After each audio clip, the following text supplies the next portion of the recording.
Today's take: why is Nestle India hiring an ex Amazon person to head the company?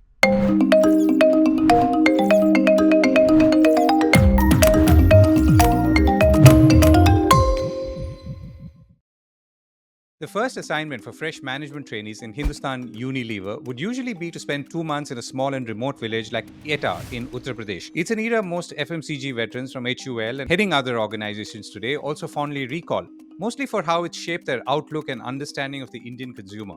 But what happens when the consumer and the distribution pipelines start shifting, as they are now, from physical to digital, or a complex hybrid of both?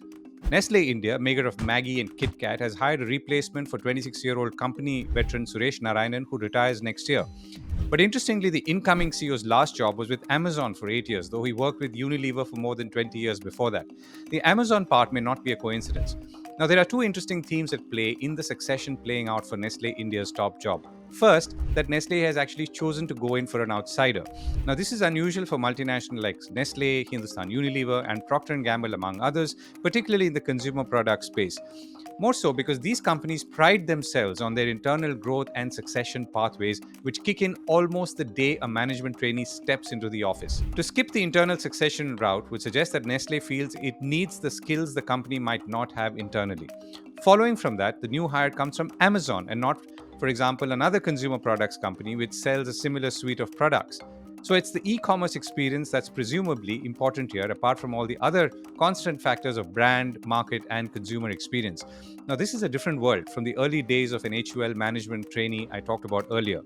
HUL's Etah ritual probably started in 1979 when then Chairman T. Thomas sent management trainees to stay there for 2 months to instill confidence amongst villagers to adopt artificial insemination of cows to improve milk yield. Sudhir Sidapati, now CEO of Godrej Consumer, writes in a book of how when he joined HUL in 2000, he and his batchmates were sent to Etah and their hosts were a poor farming family in Bakarai village. Former HUL chairman MS Banga once reminisced to me about taking open air cold water baths in Etah as a management trainee. Most consumer product companies would most likely have similar initiation rituals for their managers, given that this is the part of India where the bulk of their consumers reside, whether for soaps, personal care, beauty, or foods. But digital savvy consumers are increasingly likely to consume differently, even if they are in the same physical locations. Now, India has close to 800 million or maybe even more internet-enabled smartphones with a robust payment system for transactions and the logistics infrastructure to deliver to almost all places and PIN codes. Significantly, for both HUL and Nestle, the share of e-commerce to total sales is growing and is currently at around 7%.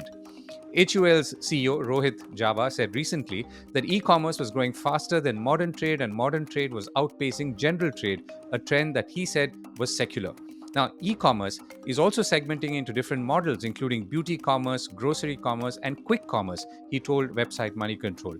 Nestle said a few months ago that its e-commerce business continued to accelerate with significant growth in quick commerce along with click and mortar, driven by brands, again, such as KitKat, Maggi noodles, among others. Now, this is not to say that a stay in Etah will not be useful or productive for a management trainee in a consumer products company. But what they will try and learn in these places is likely to be different from their predecessors a few decades ago, a different lens and a different approach to selling. In the earlier era, you had brand managers who focused on brand marketing, proposition, and then a distribution tail which included warehouses and distributors, apart from the manufacturing. Now, the structure of this actually goes back to the pre-goods and services tax of GST era when states had different local taxes and transport of goods was highly constrained. In the new era, where direct channels are growing, the nature of distribution and marketing is changing fast. For example, there was no role for influencers earlier because sales were driven by, let's say, physical outreach campaigns, including in-shop posters, pamphlets, and other merchandise, or conventional media like television and print advertising. The new consumer product company CEOs have to think differently and perhaps unlearn many of the things that brought them to their current position, because the new markets have to be driven by understanding and execution that is driven top down. Now, that realization, to be fair, is obviously there already, but the change will take longer to come. Nestle's hire is a sign of times to come.